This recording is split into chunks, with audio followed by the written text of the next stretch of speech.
Welcome to Voice of Champions. I'm Quincy, and today we're joined by Dudu. She is the founder of an organization called Her Pride, right here in South Africa, Sebokeng. Dudu, thank you so much for joining us today. More than anything else, I really do appreciate your time and spending it with us, just talking and sharing about the wonderful work that you guys are doing at Her Pride. I'm going to jump straight into question one, if you don't mind, and ask you, who is Dudu? For those who are watching at home and who don't know you, who are you and why are you so passionate about the issues that young girls are facing today? Well, Quincy, thank you so much for having me and thank you so much for the invite. I really am honored to be here with you. So in a nutshell, Dudu is just a 23-year-old young woman who is really just passionate about changing lives and who just has a big heart for service, you know. And what has fueled this passion for me? It wasn't initially something that I instantly had or was at like the core of my heart from the get-go. It found me. I'd like to believe that it found me because I started entering pageants in the past and we were tasked with doing something to give back to the communities that the pageants were based in. So, yeah, a couple of contestants and myself just decided it would be best for us to really target young girls. And yeah, like they say, the rest is history. I like that. And like they say, the rest is history. Do you mind just breaking it down a little for us and just expanding on what regions do you primarily do your work and what is the impact of that work, like holistically with Her Pride? So let me give you a bit of background about what Her Pride is all about. So basically, here at Her Pride, we are concerned with human development, which is defined as a process of enlarging people's freedoms, opportunities, as well as improving the well-being of human beings. Right? It's concerned about the freedoms that ordinary people have. To decide who they want to be, what they want to do, and how they want to do it. So at Her Pride, we basically um, assist young girls and basically provide them with opportunities and access to programs and opportunities and environments that will allow for them to holistically grow as they go through high school. So to answer your question, the regions we work on, we are basically based in the Val. So basically the regions that we work on or we work in rather are Sebokeng, Vereeniging, and Vanderbijlpark. So those three towns are currently our focal points. Do you know what I love about your answer, Dudu? I loved it and I wrote it down, right? So that I could really like just quote you on that. You said to decide who they want to be. And I love the way that you guys at Her Pride do that because it's also important for us at A Million Girls Foundation, right?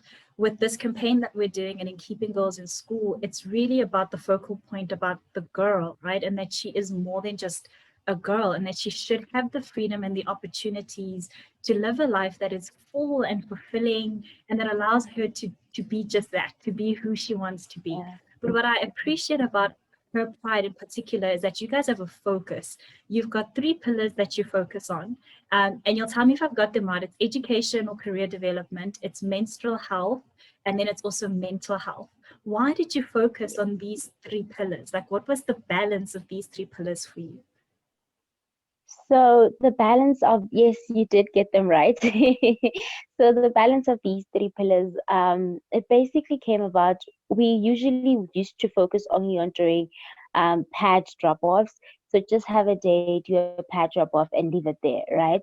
But you'd find that every time we interact with these girls on those particular drop-off days, you'd have a few pull you aside and be like, because they see you as some form of a figure. So they would Yeah. pull you aside and be like, hi, this is me and this is my problem and this is how I'm facing and I really don't know what to do about it. And it just grew from there where I just realized that these girls need more than just one person providing them with what they need at that particular point. What happens when we're not there? What happens on days where they break down? What happens on days where they don't know what to do? They don't know where to go. They don't know how to figure things out? Because you'd find that in the spaces, can you still hear me? Oh, Yes, in I the can. spaces that in the spaces that they are in, they really don't get the opportunity to be authentically who they want to be because of stereotypes, fear, peer pressure, and all that. So with Her Pride, we just decided that above all else, what's more important is developing them mentally, so that they genuinely understand the structure of how life is, to understand who they are, to understand what they want to do, what's at the core of their being, what are their passions, and to build from that, not only help them realize what they're passionate about or help them realize what they want to be, but also providing them with environments where they can explore, if that can become a reality for them, if that's truly what they want to be. So, with mental health and developing their mental health and really making them more aware of who they are, of their strengths and weaknesses, we sort of decided it would be unfair of us to unlock that part of themselves and not create an environment for them to explore it. So that's where career development comes in place. And with sanitary hygiene and sanitary education, we just believed it's girls after all. We constantly need to keep educating them. We constantly need to keep empowering them in that sphere so that they stop being stereotypical about their nature, and they just embrace it and really be authentically who they are in every way they can be. And you mentioned that in creating sort of environments where they can explore like who they were. And that was something that I was really interested in. And I'm glad that you brought that in, because my question to you is, what were some of the challenges that you guys faced when you initially started within the communities that you work in, right? For you to even say that means that you had to work a little bit harder than usual or than expected to create an environment that was considered safe and open, where these girls could actually come and explore exactly who they are and explore their passions. So what were some of the challenges that you might have been faced with within the communities that you work in creating that safe environment, in being trusted by the community actually to work with their girls? So the first big one, I should mention that I grew up my whole life. I grew up in a township. So growing up in townships, right, we always have these stigmas of growing up in a black family, and growing up in a black family as a child, you are not supposed to have certain problems or certain issues, right? And talking about your feelings or talking about your challenges, even as a child, you're not supposed to have any challenges except for school. Like we Yes. have parents that tell you, what kind of stress do you have, when the only thing that you have on your plate is school. So the challenges that we really faced, number one, was just breaking down the stereotypical mindset that the community had, around the whole idea of human development. Because I believe that our parents come from an era where nothing else but education could get you where you want to be. But now we are in a generation and we are moving more towards that thing of education is not the only tool that you need to become who you want to become, right?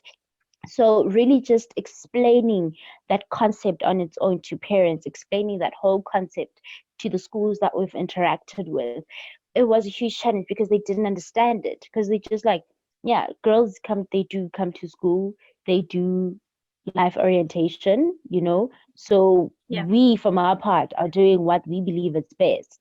And having to explain that, but this is how they Mm. actually feel. This is their actual progress. This is where they are and this is where they want to be. And this is what, as a support system of some sorts, we need to do to get them to a place where they need to be, you know? And sort of really explaining that to township families and communities, it really wasn't an easy task, because Yeah. also the way you communicate with them is important, So yeah, for us, that was by far the most difficult challenge that we had to face. The second challenge, which was equally challenging, was getting the girls to trust us, Yeah. and not only trust us, but also trust each other. Because we know how it gets in school, in high school particularly.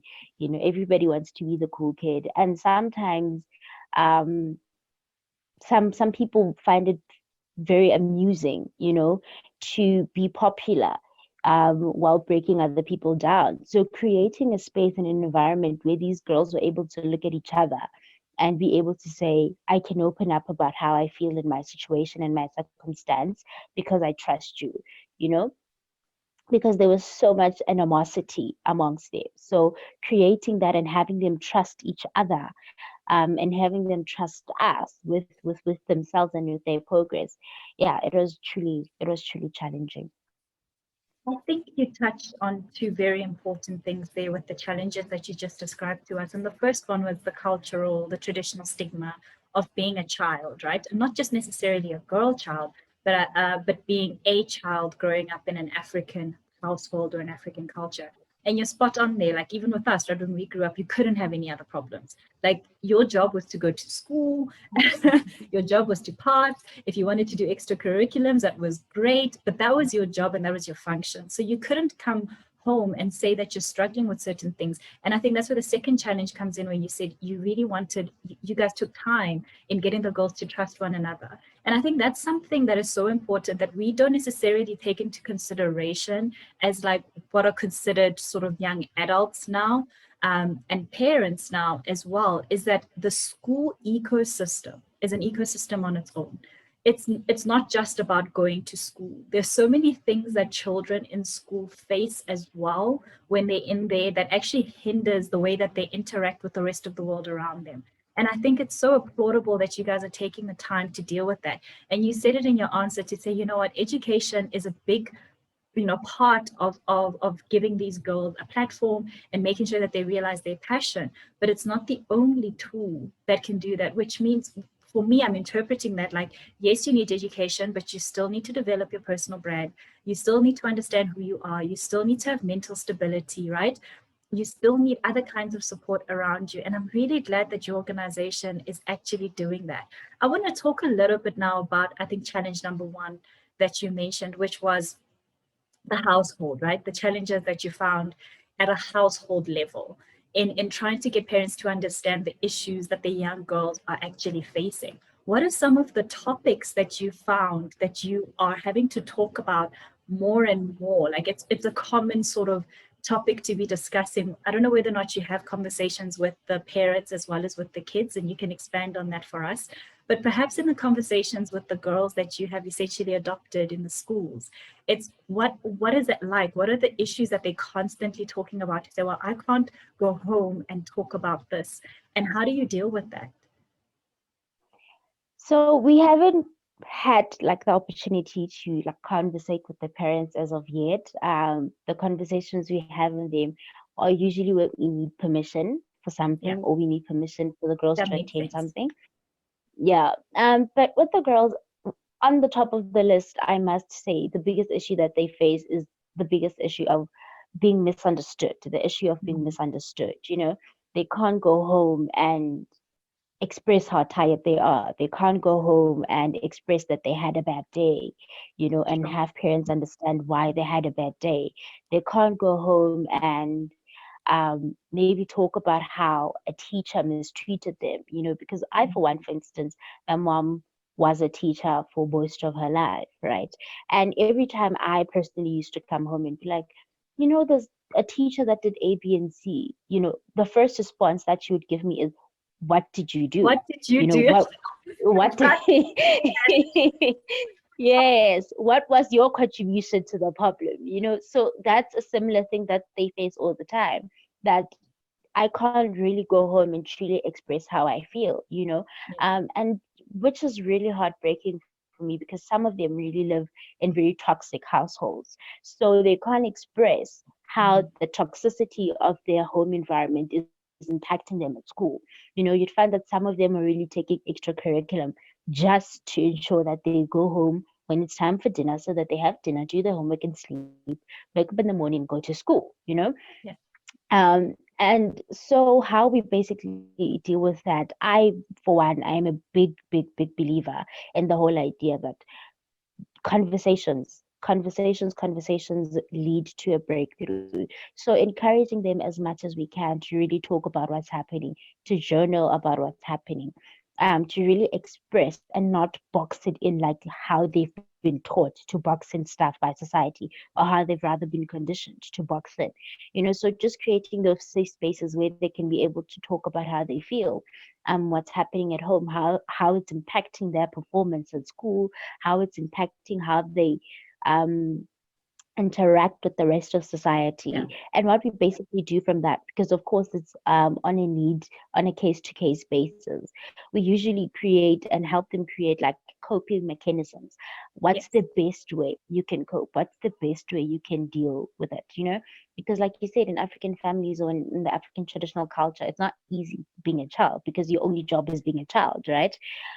So yeah, just helping them create coping mechanisms, sustainable coping mechanisms, that is, so that they are Yeah. able to process or not box in how they feel or their emotions, how to process them, how to deal with them, how to handle them, how to not like allow the external factors or the Yeah. external environment to, To weigh yeah, down too much. to destabilize the internal environment. So yeah, And that's what we I do. think I think it's interesting that you brought that in, and I think for anybody watching at home, they're trying to figure out. But didn't this young woman say she's 23 years old? So let's so let's just clarify a few things by when you say we, right? So at Her Pride, you guys are an NPO, which obviously have structures in place, and I mean you're talking about things that are now hitting on the psychological level, like mental level, emotional support, and emotional stability, right? And we mentioned the three pillars that you focus on, which give a holistic, balanced approach to supporting these girls in the VAL area. What kind of support structures or what kind of partnerships do you guys have to make sure that the advice you're giving is valuable, it's correct, and that these girls have the kind of support structures that you're mentioning now? I remember actually from your social media pages, you guys had a menstrual hygiene day, and you had such a beautiful day. You had like yoga instructors that came in. It was like you touched on every single pillar for that day. You had the educational element, you had the yoga lady come in. I'm sorry, I can't remember her name, and if she's watching, she must forgive me. And I really enjoyed that. I really liked to see that you guys are not working in isolation. And I think it's important as well for maybe the parents in the community that sort of see you guys and hear that you guys are talking to their girls, to also understand that you are not functioning in isolation. So do you maybe want to just expand for us a little bit more when you're mentioning like stuff like developing coping mechanisms and all of these things for them? How are you doing that? What kind of support do you guys have within Her Pride, or what kind of structures within Her Pride do you have that facilitate those kind of conversations? So here at Her Pride, we really believe in collaboration. Collaboration is a big thing for us. We can't function in isolation. We have realized that the issues that we deal with pertaining these young girls and the lives, we can't solely base them on us, because to Yeah, a certain extent, our experience is limited. So it is very important for us to always collaborate with experts, right? For instance, like you talk about the menstrual hygiene day that we had with Didi Malo. So yeah, she's basically like a certified yoga instructor. She's really been doing this for a very long time. So to have such a brand or such a person come and just teach the girls how to be one with their bodies when they're going through their cycle, is one of the simple things that we do. Also having menstrual hygiene experts, having medical doctors on a project basis, just to come and really expand and talk with the girls from a professional perspective of whatever it is that we're dealing with, having life coaches and giving them access to those life coaches so that yeah, they're able to talk to certified people that have been doing this for a while, having access to psychologists, who have been gracious enough to, from time to time, offer themselves and their time for free, to really just help these young girls, even if it's just twice a year, yeah, but to really just catch up with them and see what they're going. So we collaborate all the time. We genuinely collaborate all the time. I can't think of one project where we haven't collaborated, because we believe that everything that we do, we are aware that with the experiences that we have as everybody that's involved, it is limited to a certain extent, and we do need yes, experts. And like you said, for the parents to be able to really trust us with their children, because it's a big deal trusting somebody with your child, especially somebody that you don't know. You really need to be assured that this person knows exactly what they're doing, because we yeah, don't want to cause any further harm to these kids. We don't want to, you know, deteriorate them. We don't want to break them yes, down, or so we make sure that with whatever program or project we are currently working on, we have experts to speak on it. I love that so much. And I'm sure you could tell just by my smile as you're giving that answer, because I thought it's just so, it's self-aware, right? It's self-aware for you to even realize that, yes, this is the kind of work that I want to do. Working with young girls is really important to me, but more than anything else, their actual state is important. And so when we're having these conversations, I like to make sure that we have specialists in place who can facilitate the conversation and make sure that we're not doing any further damage, especially since you are working in an environment that's got a lot of cultural stigma and a lot of traditions that are sort of working in place. The last thing you want to do when you're telling a young girl, have more conversations and open up at home, is to actually create a conversation that is considered disrespectful, right? And that can be a lot more harmful than the work you're trying to do. It's like, I like the fact that within your own structures and your pillars, that you really are consistently thinking about the balance of everything. And you're consistently thinking about how your support can create a positive environment and a positive impact in the goals that you're working with. I love that so much. Do you know what I want to know now from you is, I asked you, of course, for this interview, to title the talk that we're about to have. And you came up with such a really beautiful title. And I just want to know from your perspective and your understanding, what does my nature is my pride actually mean to you? So basically, my nature. So my nature basically means who I am, right? Because when we think of nature, we really think of the state of being, right? The state of being, the original function of something, right, or someone.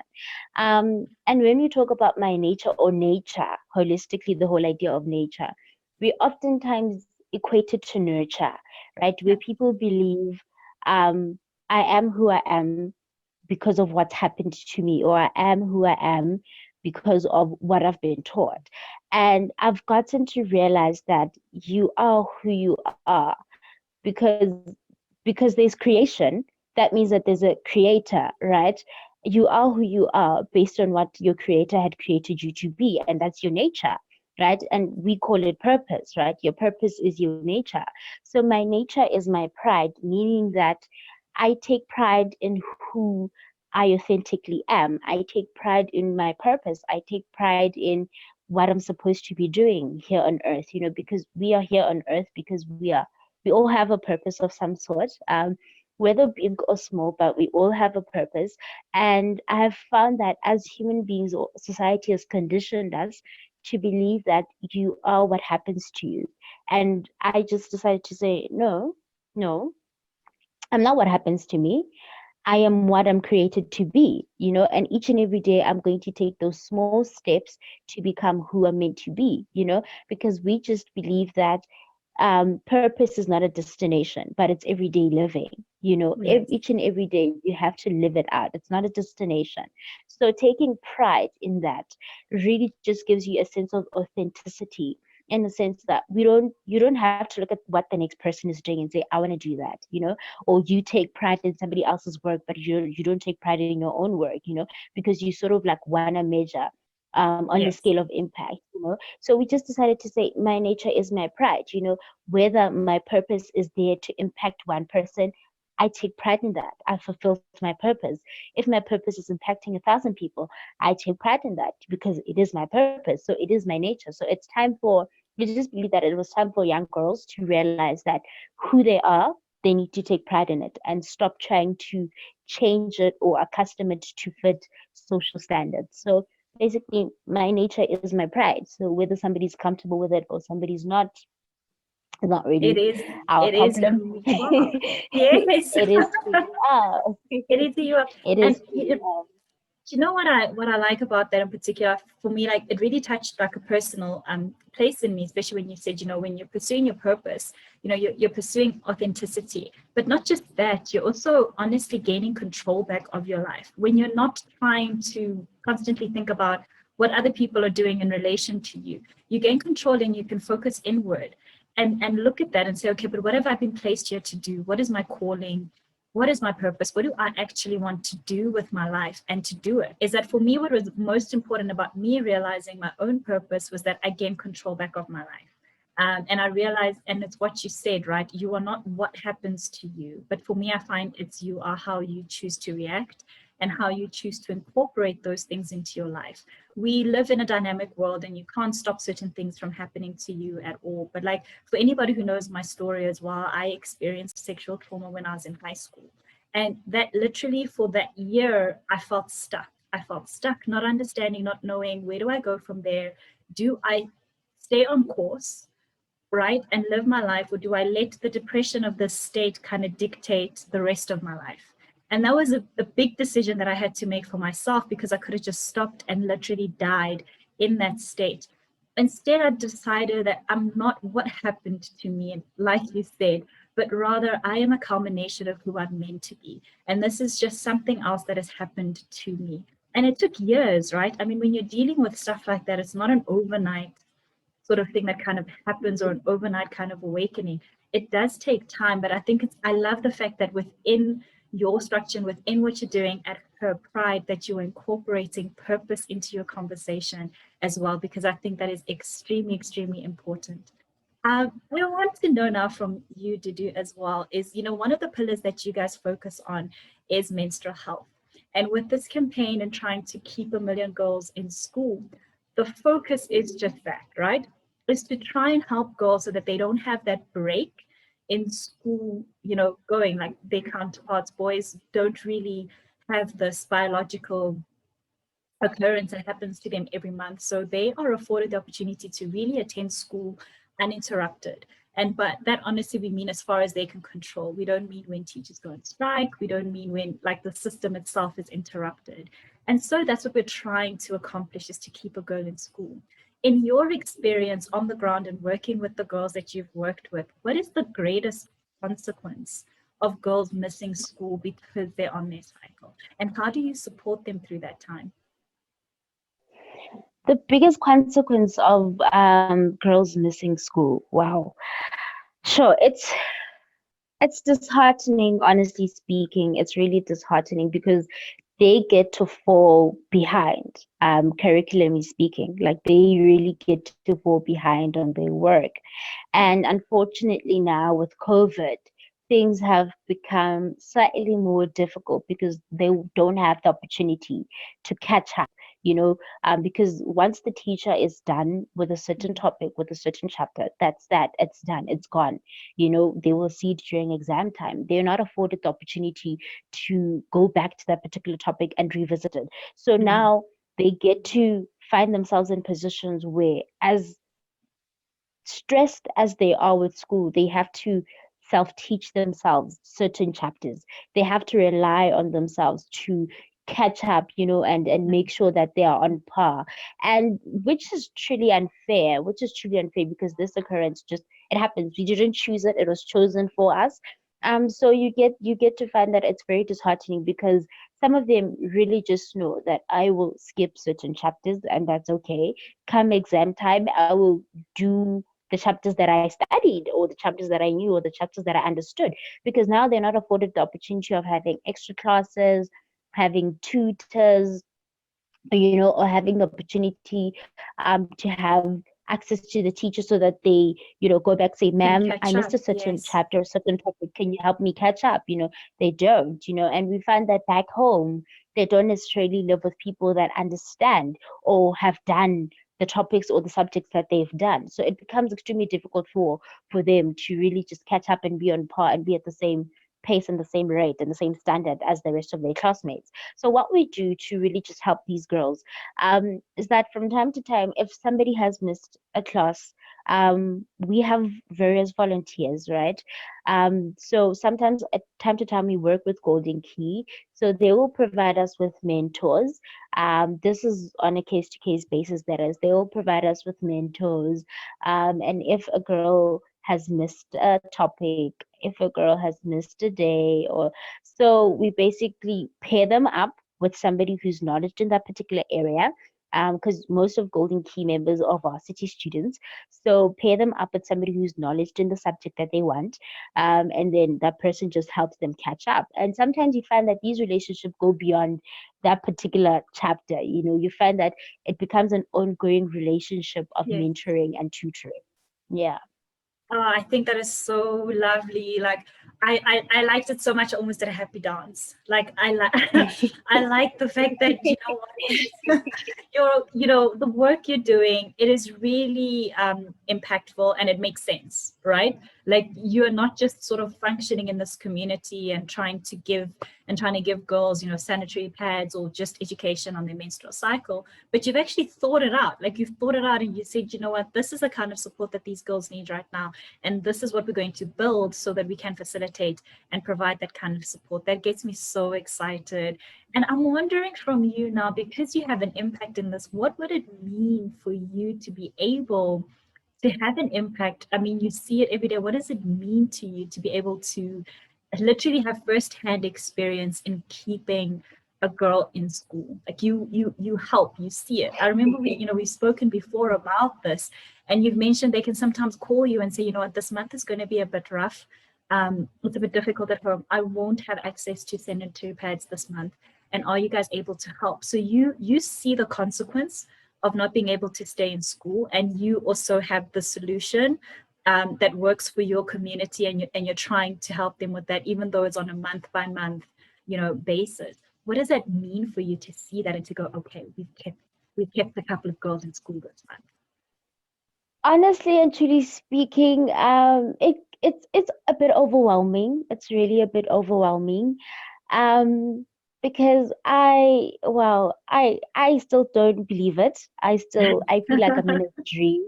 I really do feel like I'm in a dream because every time I see these girls and I talk to these girls and we see their progress, it really just becomes wow, wow. So my creator trusted me with the lives of these young girls. It's a task that's really big and really heavy. So Yeah. sometimes it really can become overwhelming. But looking at the fruits all the time, I just feel grateful. I can't help but feel grateful that I was afforded the opportunity, to be part of these girls' lives and just to share their journeys with them. Yeah, I think above all else, I tell them all the time, like I really can't wait. I really can't wait to see who you become tomorrow, Yeah. because you're trying to instill this thing of the future is tomorrow. The future is not something that's far or anything, but all the time you tell them that I'm excited to see who you become tomorrow.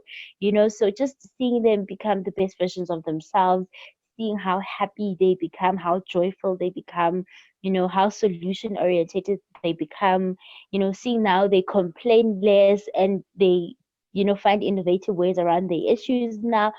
It's it's really it's I can't help but feel grateful. It's really just amazing to see. Oh my goodness. And I cannot imagine then how much more fulfilling that would be when you don't have to worry about month to month. Like when you are able to find a solution that is sustainable and that, that has more permanency than trying to resolve it from month to month. I can add absolutely no more to what you have said, Dudu, and the conversation that we've had today. My last question to you, which is really an easy one, is how can anybody at home who is just ignited by what you've just said, maybe they are in the Val area, maybe they're global, and they want to get involved in what you're doing, how can they get a hold of you and Her Pride? Well, they can get a hold of us. The easiest way to get a hold of us is via our email, which is herprideproject@gmail.com. So they can really just drop us an email, and whether they want to volunteer their time or they want to volunteer their resources or they really just genuinely want to help and give a helping hand, we are really open, and yeah, we're looking forward to it. So yeah, thank you so much, Quincy. It's a pleasure. And you heard it, guys. So whether or not you guys want to be a part of their volunteer program or their ambassador program, please do get a hold of Dudu at Her Pride. We will absolutely load all of her social media handles as well as the email address that she just gave us now on this link to the show wherever we upload it to. And you guys can get a hold of Dudu directly. Dudu, thank you so much for your time. You are doing an amazing job. Keep it up, and we are certainly watching. Thank you for watching this episode of our series, The Voice of Champions. If you also want to make an impact and become a Million Girls champion, then visit our website at amilliongirlsfoundation.org and help us keep a million girls in school.